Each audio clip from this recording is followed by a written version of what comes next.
Malam itu, hujan turun deras di pondok pesantren Al-Islahul Fikri. Kilat sesekali menyambar langit, menciptakan guratan cahaya di balik jendela kamar Gus Ikdam.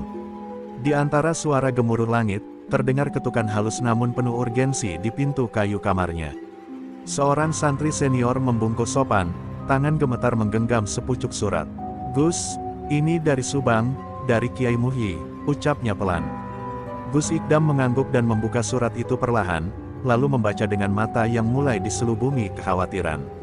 Tulisan tangan itu goyah, seakan ditulis dalam keadaan ketakutan. Kiai Muhyi, tokoh sepuh di desa Cijambe, memohon pertolongan. Ia menceritakan bahwa desa mereka tengah dilanda gangguan gaib, warga jatuh sakit tanpa sebab, bayi meninggal secara misterius, dan suara tangisan terdengar dari hutan meski tidak ada siapa-siapa.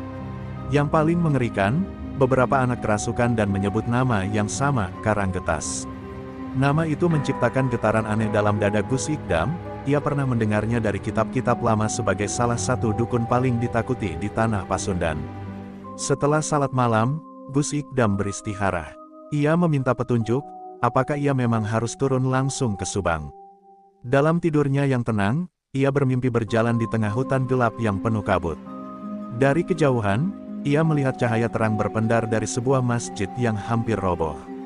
Namun saat ia mendekat, sosok tinggi berjubah hitam menghalangi jalan.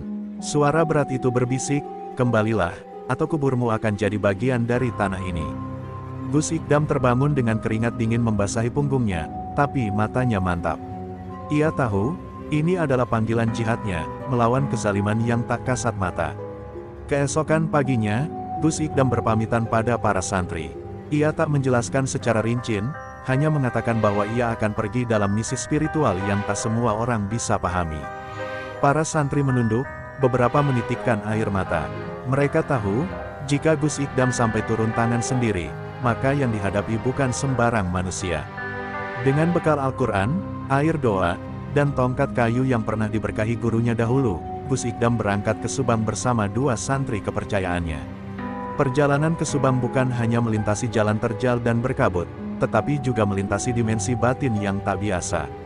Setiap kali mobil melewati hutan atau tanah kosong, burung-burung mendadak terbang serempak, seolah menghindar dari sesuatu yang tak kasat mata. Beberapa kali mesin mobil tersendat, meski tidak ada masalah teknis. Gus Ikdam hanya tersenyum kecil dan berzikir dalam hati, "La haula wa la quwata illa billah." Sesampainya di gerbang desa, suasana seperti mati. Tidak ada anak-anak bermain, tidak ada ibu-ibu menyapu halaman. Rumah-rumah tertutup rapat, beberapa bahkan tampak kosong.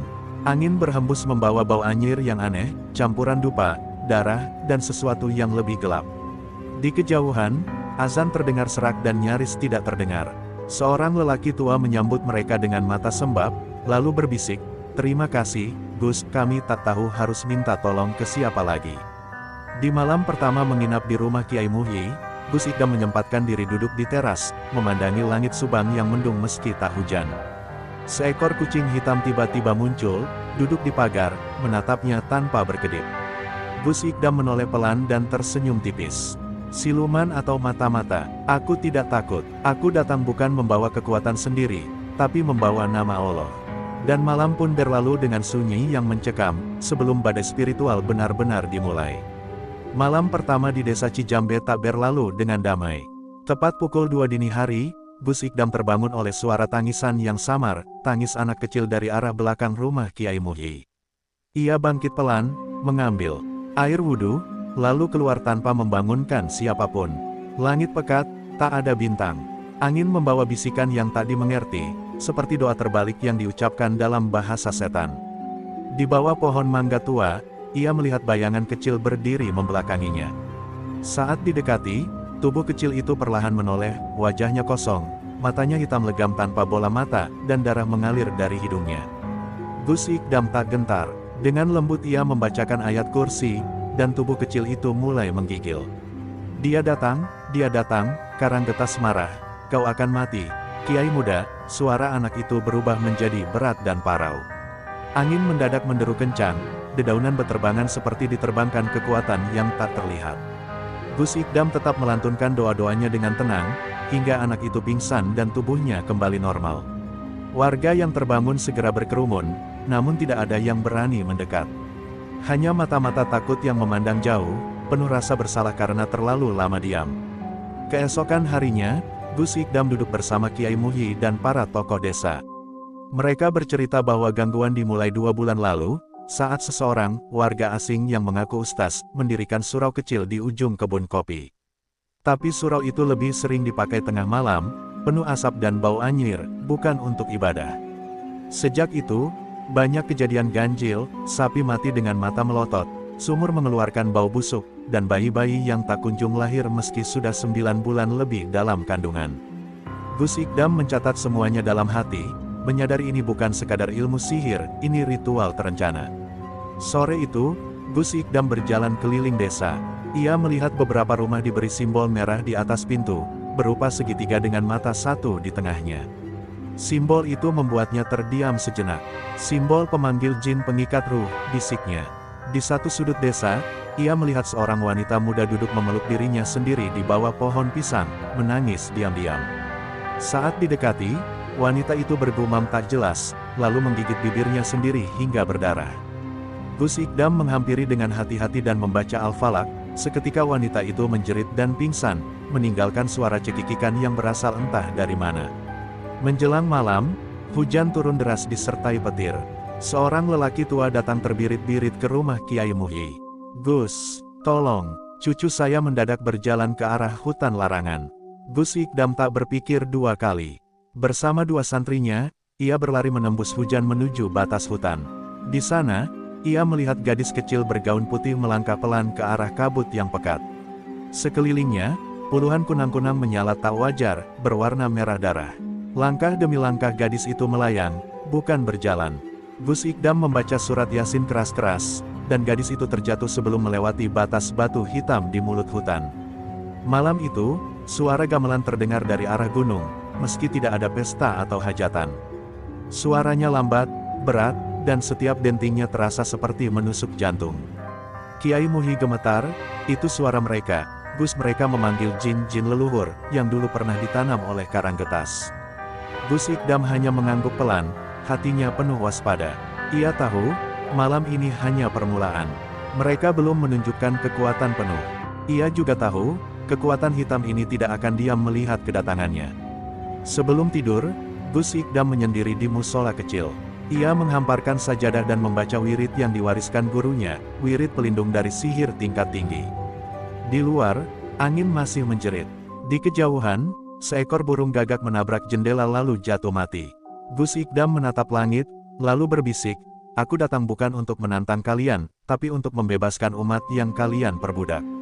Jika itu berarti aku harus bertarung sampai mati, maka biarlah Allah yang menentukan akhirnya." Pagi menjelang, kabut tebal masih menyelimuti desa Cijambe. Gus Ikdam memutuskan untuk menyusuri jejak-jejak yang mungkin ditinggalkan oleh para dukun hitam itu. Bersama 2 santri setianya, mereka melangkah pelan ke arah kuburan tua yang sudah lama tak terawat. Suara langkah mereka tenggelam di antara desiran angin yang membawa aroma tanah basah dan sesuatu yang lebih asing, bau dupa dan asap hangus yang menguap dari sesajen-sesajen yang tergeletak sembarangan. Di antara makam-makam yang berderet acak, Gus Ikdam menemukan sebuah pusara yang ditandai dengan lingkaran hitam besar yang terukir rumit. Ia membungkuk, menyentuh ukiran itu dengan ujung jari, merasakan getaran dingin yang menyusup ke tulang punggungnya. Santri yang ikut bersamanya memandang dengan rasa ngeri, sementara suara-suara samar seperti bisikan gaib mulai terdengar di telinga mereka. Gus Ikdam segera membaca ayat-ayat perlindungan dengan suara pelan namun mantap, mencoba mengusir hawa negatif yang mulai menyelimuti. Tiba-tiba, sebuah benda kecil tergeletak di dekat pusara. Sebuah jimat dari kulit ular hitam yang dihiasi rambut manusia dan bulu burung gagak. Gus Ikdam menyentuhnya dengan kain putih, kemudian memasukkannya ke dalam kantong khusus. "Ini tanda mereka masih aktif," katanya. Dukun hitam tidak hanya memakai kekuatan sihir, tapi juga bersekutu dengan jin pengikat dan makhluk kegelapan. Santri-santrinya menunduk, menyadari bahwa perjuangan ini akan jauh lebih berat daripada yang mereka bayangkan. Mereka bergerak ke sebuah pohon besar yang konon katanya menjadi tempat ritual rahasia. Di bawah pohon itu, ada bekas asap hitam dan sisa-sisa sesajen berupa tulang ayam hitam dan darah segar yang sudah mengering. Gus Ikdam merasakan ada kekuatan gelap yang masih terperangkap di sana, membuatnya merinding. Hati-hati, ia memperingatkan, tempat ini bukan untuk manusia biasa. Tiba-tiba angin berhembus kencang, membawa suara tawa mengerikan yang membuat bulu kuduk berdiri. Di tengah hutan yang semakin pekat, mereka menemukan sebuah gua kecil yang tertutup rapat oleh akar-akar pohon. Gus Ikdam memanggil nama Allah dengan suara lantang, lalu membuka pintu gua dengan tenaga yang seolah dipenuhi kekuatan karomah. Di dalam gua, dinding dipenuhi coretan simbol-simbol mistik dan kaligrafi hitam yang memancarkan aura menyeramkan. Di tengah ruangan, sebuah altar kecil berisi tengkorak manusia dan dupa yang masih menyala. Ini markas mereka, gumam Gus Ikdam. Namun belum sempat mereka menyelidiki lebih jauh, terdengar suara langkah cepat dan bisikan-bisikan mendekat. Dari balik bayang-bayang muncul dua sosok berwajah menakutkan, mata merah menyala, membawa pentungan dan tombak kecil yang berujung tajam. Mereka penjaga ilmu hitam, Gus Ikdam berbisik, kita harus waspada. Dengan cekatan, ia mengambil air wudhu dan menyiramkan ke arah para penjaga itu, membuat mereka terhuyung mundur, setengah tertawa mengejek namun jelas takut. Perjalanan itu menjadi pelajaran berat bagi Gus Ikdam dan para santri. Jejak ilmu hitam bukan hanya soal mantra dan simbol, tapi juga keberanian dan iman yang harus terus diperkuat. Sebelum meninggalkan gua, Gus Ikdam berdoa panjang, memohon kekuatan dari Allah untuk melanjutkan pertempuran yang semakin gelap. Ia tahu, ancaman terbesar belum datang. Tapi hatinya tetap teguh, karena di dalam kegelapan itu, selalu ada cahaya yang tak pernah padam. Pagi itu, kabut di desa Cijambe mulai menipis. Namun suasana di rumah Pak Darman masih mencekam. Anak lelakinya, Raffi, berumur 8 tahun, terlihat lemas dan matanya berputar ke atas, tidak menyadari siapapun di sekelilingnya. Tubuh kecilnya menggigil, terkadang mengeluarkan suara serak yang bukan berasal dari dirinya. Warga desa yang menyaksikan kejadian itu berbisik ketakutan, menganggap ini adalah akibat kutukan dukun hitam yang semakin kuat. Gus Ikdam datang dengan membawa air suci dan kitab doa. Dengan suara tenang namun tegas, ia mulai membacakan ayat-ayat Al-Quran, berharap bisa menenangkan jiwa Raffi yang tersiksa. Namun, semakin keras ia membaca, suara dari mulut Raffi juga semakin mengerikan. Kamu bukan siapa-siapa, kami adalah kekuatan yang tak bisa kau lawan. Suara itu bergema dalam ruangan kecil, membuat beberapa orang mundur ketakutan. Namun Gus Ikdam tidak goyah. Ia tahu ini adalah ujian iman yang harus ia hadapi. Ketika bacaan doa berlanjut, Raffi tiba-tiba melepaskan jeritan yang memilukan, lalu tubuhnya bergetar hebat. Dalam sekejap, ia berdiri tegak dengan wajah berubah menjadi muram dan mata yang memancarkan cahaya merah menyala. Aku perwakilan Karanggetas. Desa ini milikku. Suara itu menggema penuh ancaman. Warga semakin takut dan menjauh, sementara Gus Ikdam berdiri di hadapan anak itu dengan keyakinan yang dalam. Dengan izin Allah, aku akan mengusirmu dari tubuh suci ini. Pertarungan batin antara ilmu putih dan hitam pun dimulai. Gus Ikdam mengulang doa-doa pengusiran dengan suara lantang dan penuh kekuatan. Angin berputar-putar di dalam rumah, membuat lilin-lilin bergetar dan suara gemuruh terdengar dari langit-langit. Raffi mengerang, seolah-olah ada ribuan makhluk hitam yang berperang di dalam dirinya. Wajah Gus Ikdam yang biasa teduh kini berubah penuh konsentrasi dan ketegangan. Ia tahu, setiap kata yang diucapkan adalah pertaruhan nyawa. Di puncak pertarungan, tubuh Raffi mendadak melemas dan ia terjatuh ke lantai. Namun bukan berakhir, sosok gelap yang keluar dari mulut Raffi berubah menjadi bayangan raksasa, mengeluarkan tawa mengerikan yang memenuhi ruangan. Kau pikir dengan doa itu bisa mengalahkanku? Bayangan itu menantang, memperlihatkan aura hitam pekat yang membentuk cakar siap menyerang. Gus Ikdam mengangkat tangan, mengucapkan kalimat tauhid, dan melambaikan tongkatnya yang berukir kaligrafi suci. Pertarungan spiritual itu berlangsung seperti badai yang tak terlihat oleh mata manusia biasa. Kilatan cahaya putih dan hitam beradu, suara azan bergema bertarung melawan bisikan hitam. Perlahan-lahan, bayangan itu menyusut dan menghilang, sementara Raffi kembali tersadar, menangis lemas di pelukan ibunya. Warga desa yang menyaksikan kejadian itu terdiam dalam campuran kagum dan takut, menyadari betapa dahsyatnya kekuatan yang dihadapi. Setelah pertarungan itu, Gus Ikdam berjanji pada warga untuk mengungkap siapa dalang di balik kekuatan hitam ini. Ia juga menyadari, bahwa kasus Raffi hanyalah permulaan dari gelombang kegelapan yang harus segera ia hadapi. Desa Cijambe tidak hanya terancam oleh ilmu hitam, tetapi juga oleh pengkhianatan dari dalam yang lebih sulit dihadapi daripada sosok gaib. Malam pun datang, membawa angin dingin dan bisikan yang tidak pernah berhenti, seolah-olah memperingatkan akan badai yang lebih besar. Hari mulai gelap saat Gus Ikdam bersama para santri kembali menyusuri desa, menuju surau kecil yang selama ini menjadi sumber kecurigaan. Surau itu tampak reot dan hampir roboh, dikelilingi pohon-pohon tinggi yang menjulang seperti penjaga sunyi. Bau anyir dan asap hitam menyelimuti udara di sekitar bangunan, membuat siapapun yang mendekat merasa sesak dan gelisah. Gus Ikdam menghela napas, mempersiapkan diri untuk mengungkap kegelapan yang bersemayam di dalamnya. Ketika membuka pintu surau, udara dingin menyambut mereka seperti embusan maut. Di dalam, dinding penuh coretan-coretan simbol aneh dan kaligrafi hitam yang berputar-putar dalam pola ritual. Di sudut ruangan, sebuah altar kecil berdiri dengan sesaji yang sudah mengering, dari tulang ayam hitam hingga cawan berisi darah yang pekat.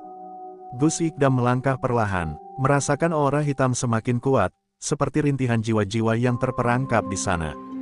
Di sudut lain, sebuah kotak kayu terkunci rapat menarik perhatian Gus Ikdam. Dengan hati-hati ia membuka kotak itu, menemukan sebuah buku usang berisi tulisan tangan dengan tinta merah gelap.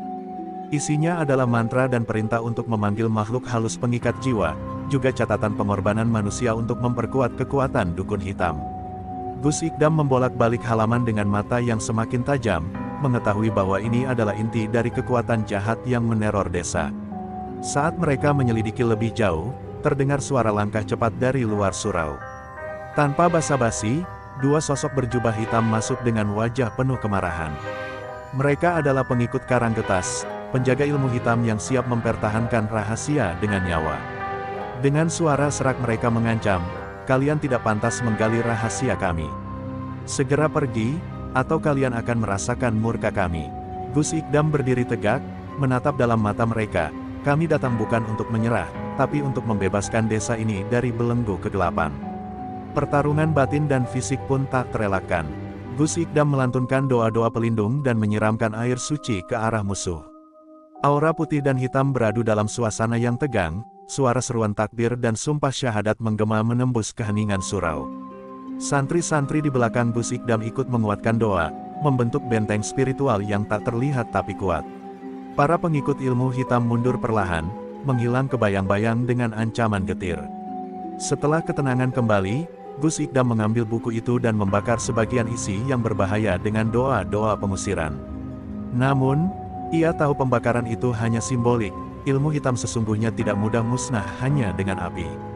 "Kita harus cari siapa dalam utama di balik semua ini," katanya serius.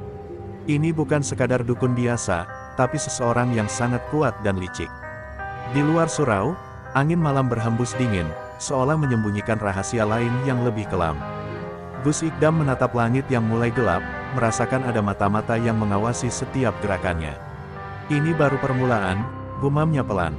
"Pertarungan sejati akan segera dimulai." Pagi yang cerah namun penuh kecemasan menyambut Gus Ikdam saat ia kembali ke rumah Kiai Muhi.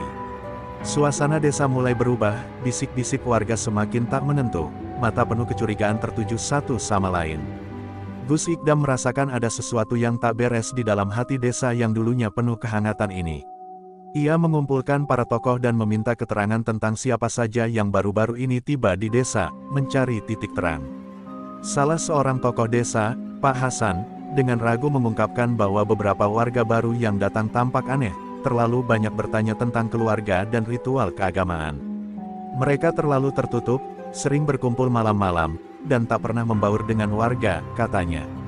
Gus Ikdam mencatat setiap detail, merasakan kegelisahan yang mulai merambat dalam dirinya. Ada kemungkinan kuat musuhnya sudah menyusup lebih dalam dari yang diduga. Malam harinya, saat Gus Ikdam sedang beristirahat di musola, suara ketukan pelan terdengar di pintu. Seorang wanita muda datang dengan wajah pucat dan mata yang sembab. "Gus, tolong saya. Suami saya berubah setelah sering berbicara dengan orang asing itu. Dia menjadi kasar, dan suka mengucapkan kata-kata aneh yang saya tidak mengerti," katanya sambil menangis. Gus Ikdam mengangguk, menyadari betapa dalam pengaruh hitam ini sudah merasuk ke dalam keluarga dan hati warga desa. Dengan hati-hati, Gus Ikdam mulai melakukan pengamatan dan penggalian informasi tentang wanita itu dan suaminya. Ia mendapati bahwa pria itu ternyata salah satu santri Kiai Muhyi yang baru saja pulang dari kota. Ia dipengaruhi oleh dukun hitam yang menyamar sebagai ustaz itu, yang perlahan-lahan menguasai pikirannya lewat mantra dan tipu daya. Musuh kita bukan hanya di luar, tapi juga di dalam, gumam Gus Ikdam, menekan dadanya dengan berat. Keesokan harinya, Gus Ikdam mengumpulkan semua warga desa dan membuka tabir rahasia yang selama ini tersembunyi. Ia menjelaskan bahwa ada pengkhianat yang menjadi kaki tangan dukun hitam, yang menyebarkan racun di antara mereka. Warga mulai terbelah, ada yang percaya dan ada yang mulai meragukan. Ketegangan di antara mereka semakin memuncak, seperti bara api yang siap membakar seluruh desa. Untuk menguji kesetiaan, Gus Ikdam memutuskan untuk mengadakan doa bersama di surau besar desa. Ia meminta setiap orang untuk berdoa dengan sepenuh hati, menolak segala bentuk sihir dan kekuatan gelap. Namun, saat doa sedang berlangsung, tiba-tiba salah seorang pria yang diduga terpengaruh mulai berteriak keras dan mengamuk. Aura hitam memenuhi ruangan, membuat beberapa orang pingsan. Ini bukti nyata bahwa musuh dalam selimut itu nyata dan berbahaya. Malam itu, Gus Ikdam tidak tidur. Ia berdoa dan menyiapkan diri untuk menghadapi pengkhianatan yang mungkin datang kapan saja. Ia tahu, pertarungan melawan ilmu hitam tidak hanya soal kekuatan supranatural, tapi juga ujian kesabaran dan kebijaksanaan dalam menghadapi manusia. Dalam gelap, ia bertekad untuk membuka seluruh tabir misteri dan membebaskan desanya dari cengkeraman kegelapan yang semakin menggila. Malam itu, surau besar di desa berubah menjadi benteng pertahanan. Gus Ikdam bersama para santri dan beberapa warga yang masih setia bersiap menghadapi serangan yang pasti datang. Lampu minyak dan dupa dinyalakan di seluruh sudut surau, menciptakan bayangan gelap yang menari di dinding, seolah-olah mengawasi setiap sudut ruangan. Semua tahu, musuh tidak hanya mengincar jiwa mereka, tapi juga ingin menghancurkan simbol keimanan yang selama ini menjadi tempat berlindung. Suara langkah kaki berat mulai terdengar dari kejauhan, bergema menembus hening malam. Beberapa sosok berjubah hitam muncul dari balik pepohonan, membawa senjata tajam dan aura hitam pekat yang membuat bulu kuduk berdiri. Mereka bukan lagi sekadar pengikut dukun hitam, melainkan prajurit bayangan yang siap menghabisi siapa saja yang menentang kekuatan gelap. Gus Ikdam menegakkan tubuh, menggenggam erat tongkat kayu bertuliskan kaligrafi suci, siap menghadapi pertempuran. Pertarungan pun meletus dengan brutal. Suara teriakan, dentingan kayu, dan gema doa bercampur menjadi satu dalam kekacauan yang menegangkan. Para santri melantunkan doa pengusiran dengan suara lantang, menciptakan tembok spiritual yang mencoba menahan gelombang kegelapan. Namun, musuh semakin brutal, menggunakan mantra hitam yang membuat beberapa penjaga surau jatuh pingsan atau terluka parah. Gus Ikdam berteriak memberi semangat, berusaha menjaga barisan tetap kuat. Di tengah pertempuran, salah satu pengikut dukun hitam mencoba menyelinap masuk ke ruang utama surau, berusaha mencuri kitab suci yang menjadi sumber kekuatan Gus Ikdam.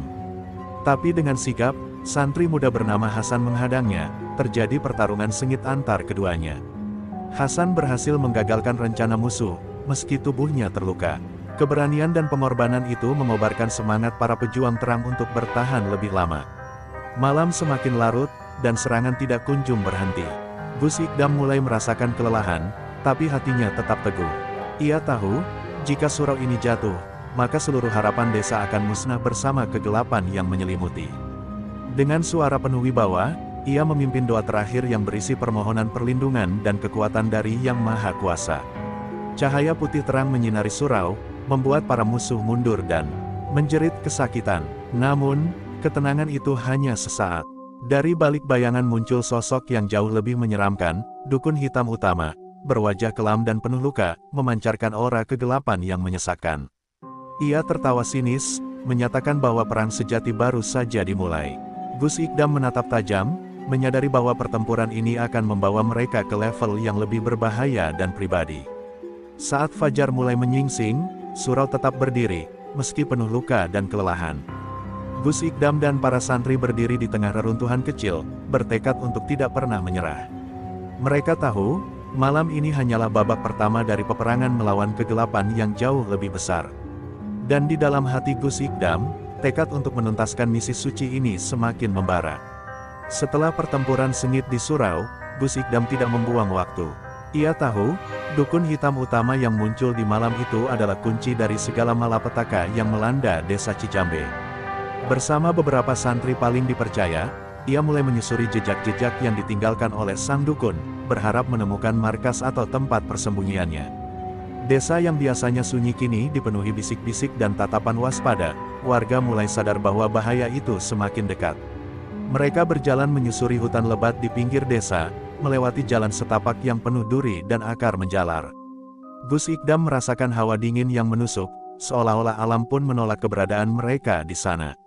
Tiba-tiba, mereka menemukan bekas api unggun yang masih hangat. Di sekitar tumpukan kayu terbakar terdapat sisa-sisa dupa hitam dan kertas-kertas yang penuh dengan simbol-simbol menyeramkan. Semua petunjuk itu menunjukkan bahwa dukun itu sering bersembunyi di dalam hutan ini. Di antara rerimbunan pohon, Gus Ikdam menemukan sebuah goa kecil yang tersembunyi oleh semak belukar. Dengan penuh hati-hati, mereka memasuki goa tersebut, merasakan gelap yang pekat dan bau lembab yang menusuk hidung.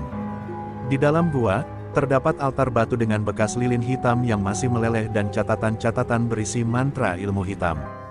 Gus Ikdam membaca dengan saksama, merasa bagaimana aura hitam itu semakin pekat dan membekap udara.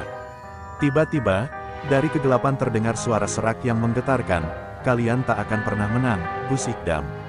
Suara itu berasal dari bayangan yang bergerak perlahan, sosok dukun hitam utama muncul dengan mata yang berkilat merah.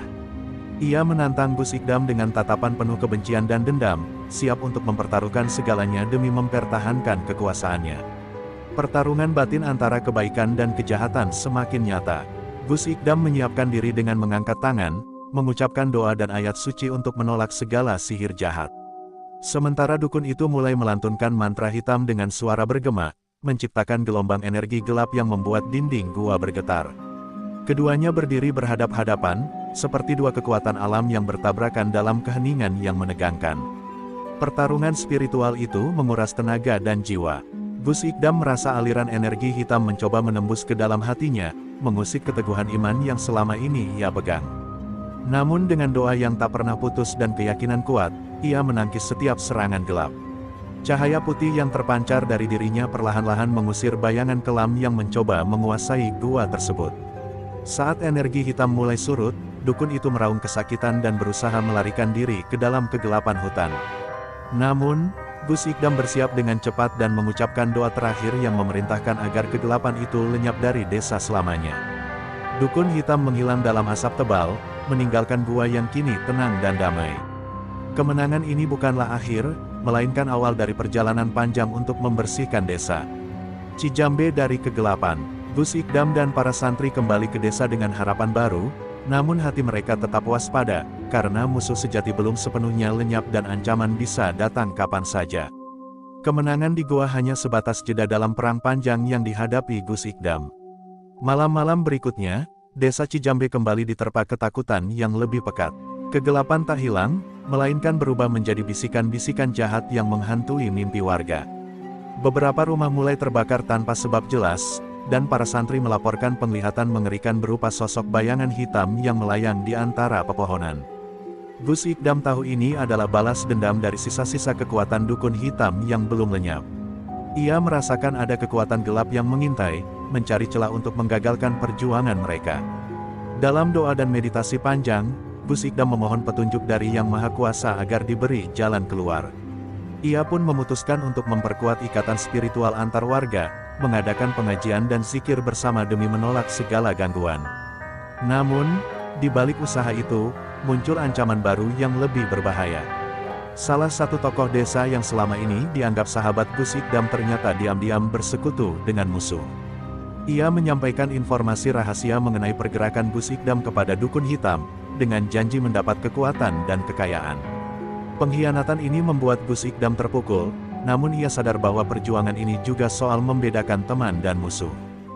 Dalam keheningan malam, rumah Kiai Muhyi tiba-tiba dikelilingi oleh sosok-sosok hitam yang membawa senjata dan mantra gelap. Mereka datang bukan hanya untuk membunuh, tapi juga untuk menebar teror yang melumpuhkan semangat warga.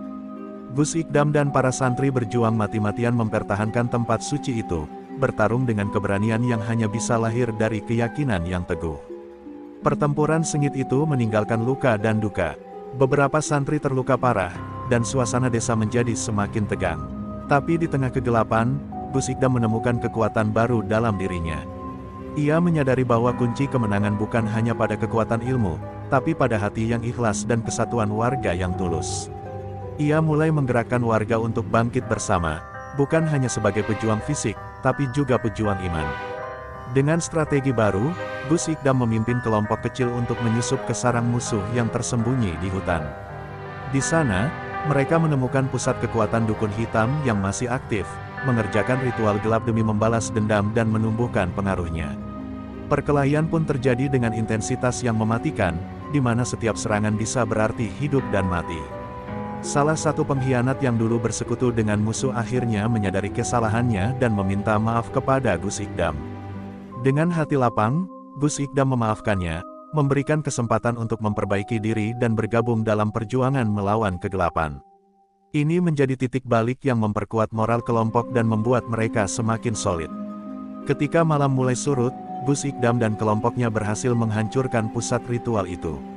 Namun, dukun hitam utama masih bebas, dan ancaman tetap membayangi. Gus Ikdam memandang langit yang mulai terang, berjanji akan terus berjuang sampai desa benar-benar bebas dari cengkeraman ilmu hitam yang mematikan.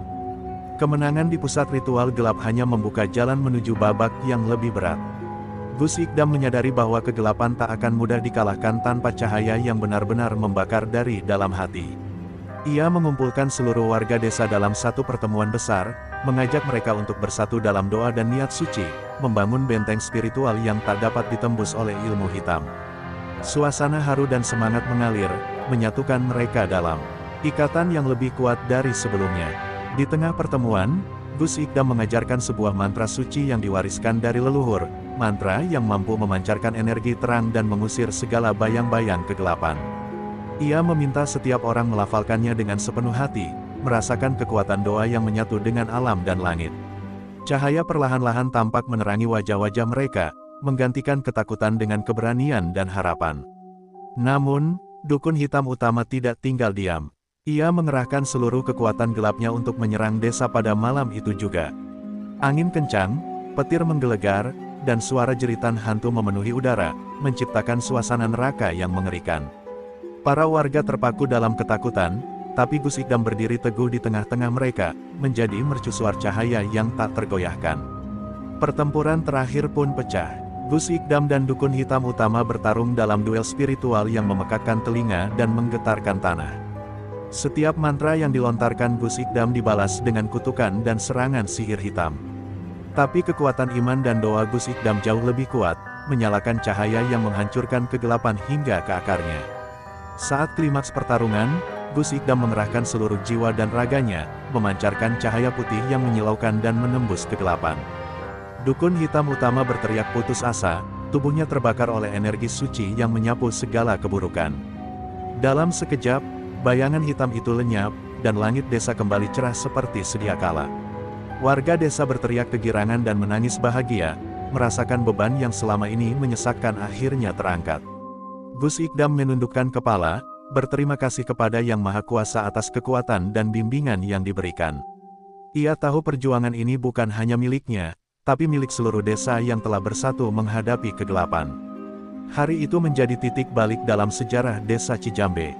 Desa yang dulu diselimuti ketakutan kini berubah menjadi pusat cahaya dan keberanian, tempat di mana iman dan persatuan menjadi senjata terkuat melawan kejahatan. Gus Ikdam dan para santri terus mengajarkan ilmu-ilmu kebaikan, memastikan kegelapan tidak akan pernah kembali. Dalam keheningan senja, Gus Ikdam menatap cakrawala, merasa damai dan yakin bahwa cahaya sejati akan selalu menang selama hati manusia tetap bersih dan percaya. Perjuangan mereka belum selesai, tapi hari ini mereka telah membuktikan bahwa kebaikan akan selalu menemukan jalannya. Meski kegelapan telah tersingkir dari desa Cijambe, bayangan masa lalu masih menghantui Gus Ikdam. Malam-malam sepi, ia sering terbangun dari mimpi buruk yang membawa ingatan tentang sosok yang pernah ia kenal, guru lamanya, yang dulu juga pernah terjerumus ke dalam ilmu hitam. Ingatan itu menusuk hatinya, membangkitkan rasa bersalah yang dalam karena pernah gagal menyelamatkan sang guru dari jurang kegelapan. Di sebuah malam yang dingin, Gus Ikdam duduk termenung di depan api unggun bersama para santri. Ia membuka cerita masa lalunya, membagi luka dan beban yang selama ini dipendam sendirian. Para santri terdiam, merasakan beratnya perjuangan seorang guru yang tidak hanya bertarung melawan musuh luar, tapi juga melawan bayang-bayang dirinya sendiri. Mereka pun semakin mengagumi keteguhan hati Gus Ikdam. Tiba-tiba, dari arah desa datang seorang tamu misterius. Sosoknya tak dikenal, namun membawa pesan penting. Seorang pria dari kampung sebelah mengalami gangguan supranatural yang mirip dengan kasus yang pernah dihadapi Gus Ikdam. Pesan itu menjadi pemicu bagi Gus Ikdam untuk kembali turun tangan, menyadari bahwa perjuangannya belum usai, dan bahwa ilmu hitam bisa muncul kapan saja di mana saja. Dengan semangat baru, Gus Ikdam mengumpulkan para santri dan beberapa warga yang kuat imannya. Mereka bersiap melakukan perjalanan menuju kampung sebelah, yang terletak di balik pegunungan dan hutan lebat. Perjalanan itu penuh risiko, bukan hanya karena medannya yang berat, tapi juga ancaman kegelapan yang bisa menyerang kapan saja. Setibanya di kampung tersebut, Gus Ikdam segera merasakan aura gelap yang kuat menyelimuti tempat itu. Rumah-rumah tampak suram, dan warga tampak ketakutan, menatap Gus Ikdam dengan harapan yang campur aduk antara takut dan percaya. Pria yang mengalami gangguan itu diceritakan sering berbicara dengan suara-suara aneh dan terkadang menghilang secara misterius. Gus Ikdam mulai melakukan ritual dan doa, mencoba mengusir roh jahat yang menguasai pria tersebut. Namun, ia merasakan bahwa energi hitam yang mereka hadapi kali ini jauh lebih kuat dan licik daripada sebelumnya. Perlawanan itu menguji batas kesabaran dan kekuatan Gus Ikdam serta para santri, membuat mereka harus menemukan cara baru untuk menghadapi kegelapan. Dalam momen genting, Gus Ikdam teringat pelajaran dari masa lalunya, tentang pentingnya memahami musuh dan bukan hanya melawannya dengan kekuatan. Ia mencoba menjalin komunikasi spiritual dengan roh yang mengganggu, mencari akar permasalahan yang tersembunyi. Pendekatan ini membuka pintu baru dalam perjuangan melawan ilmu hitam yang tak hanya tentang pertempuran fisik. Dengan ketenangan dan kebijaksanaan, Gus Ikdam berhasil membimbing roh itu ke jalan damai, mengakhiri penderitaan pria kampung tersebut. Keberhasilan ini menjadi pelajaran berharga bahwa setiap kegelapan memiliki sisi manusiawi yang perlu dimengerti, bukan hanya diusir dengan kekerasan. Gus Ikdam dan para santri kembali ke desa Cijambe dengan hati yang lebih bijak dan semangat yang tak pernah padam. Kepulangan Gus Ikdam dan para santri dari kampung sebelah membawa angin segar bagi desa Cijambe, namun luka yang tersisa di hati Gus Ikdam belum benar-benar sembuh. Mimpi buruk masa lalu terus menghantuinya, membuatnya semakin menyadari bahwa perjalanan melawan ilmu hitam bukan sekadar peperangan fisik, tapi juga pertarungan batin yang tak berkesudahan. Ia merasakan beban berat, seolah ada kegelapan lain yang bersemayam jauh di dalam dirinya sendiri. Di sebuah malam yang kelam, Gus Ikdam duduk sendirian di tepi sungai kecil yang membelah desa.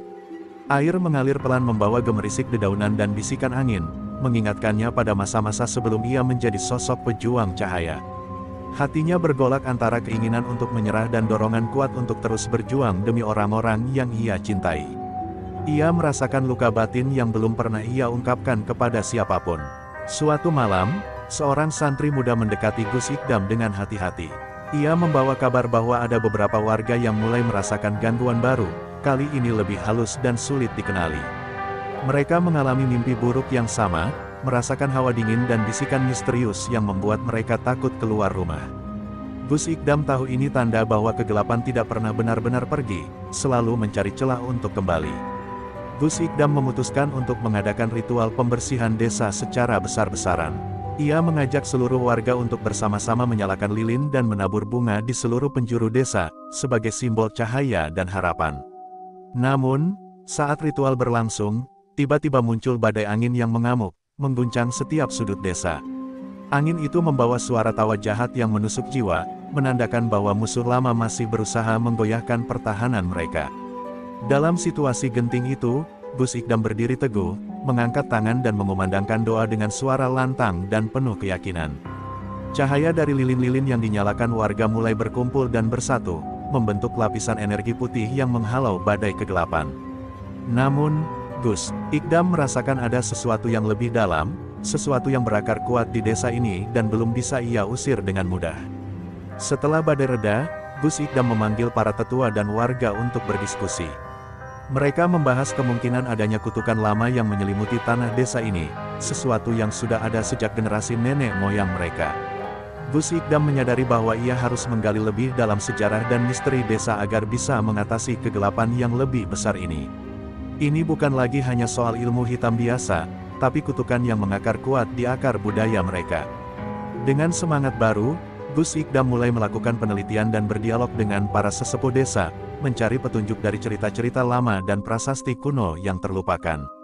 Ia tahu bahwa di balik setiap kutukan pasti ada cerita, dan di balik cerita itu ada kunci untuk membuka pintu penyembuhan. Ia bertekad untuk menyingkap misteri itu, sekaligus melindungi desanya dari luka yang dalam dan berbahaya. Malam itu, Gus Ikdam kembali ke tempat tidurnya dengan kepala penuh pikiran. Ia tahu bahwa pertarungan melawan kegelapan belum usai, bahkan mungkin justru baru dimulai. Namun, ia yakin dengan cahaya dalam hatinya dan dukungan dari warga desa, kegelapan akan mampu ia kalahkan, meski harus menembus luka terdalam yang tersembunyi di balik bayang-bayang masa lalu. Setelah malam penuh pergumulan batin, Gus Ikdam mulai menelusuri jejak-jejak kuno yang tersembunyi di sudut-sudut desa Cijambe. Ia menyusuri perpustakaan kecil milik Kiai Muhyi, membaca naskah-naskah lama yang berisi legenda dan sejarah desa. Setiap halaman membawa kisah tentang kutukan yang turun-temurun menghantui leluhur mereka, akibat dosa dan pengkhianatan yang pernah terjadi puluhan tahun lalu. Gus Ikdam sadar, melawan ilmu hitam bukan hanya soal kekuatan, tapi juga menyembuhkan luka lama. Petunjuk pertama yang ia temukan adalah tentang sebuah makam tua di tengah hutan lebat, tempat seorang tokoh yang dianggap sebagai penyebab utama kutukan itu dimakamkan. Konon, ia adalah dukun yang dulu mengkhianati sukunya demi kekuasaan, lalu mengutuk tanah itu agar tak pernah damai. Gus Ikdam merasakan getaran kuat saat membaca, ia tahu bahwa makam itu harus segera dikunjungi untuk memecahkan misteri. Bersama beberapa santri terdekat, Gus Ikdam berangkat menuju makam yang terletak jauh di dalam hutan. Perjalanan dipenuhi oleh rintangan alam dan gangguan mistis yang semakin memperkuat keberadaan energi hitam. Mereka harus melewati rawa-rawa gelap dan pepohonan yang tampak hidup, seolah menolak kehadiran mereka. Namun, tekad Gus Ikdam tak tergoyahkan, karena ia tahu masa depan desa bergantung pada keberhasilannya. Sesampainya di makam, mereka menemukan prasasti berukir simbol-simbol kuno yang penuh teka-teki.